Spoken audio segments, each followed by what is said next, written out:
In front of me is INFINIX Note 40 Pro Plus, and today I would like to show you how you can set up screen lock. Begin by launching Settings and scrolling down to access Password and Security. Then tap on Lock Screen Passwords.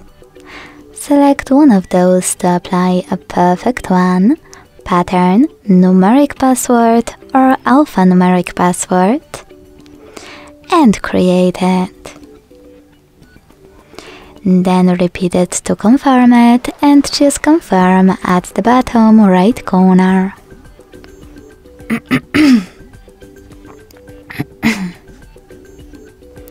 Now let's select one of those options to decide what you do with lock screen notifications.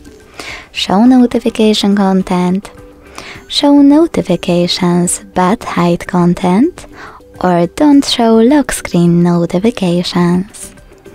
Wherever you decided, when you finished, hit Done. So when I switch off my screen and turn it back on, I can set pattern is required. Thanks so much for watching. If you enjoyed this video, leave a like, comment and subscribe. Bye!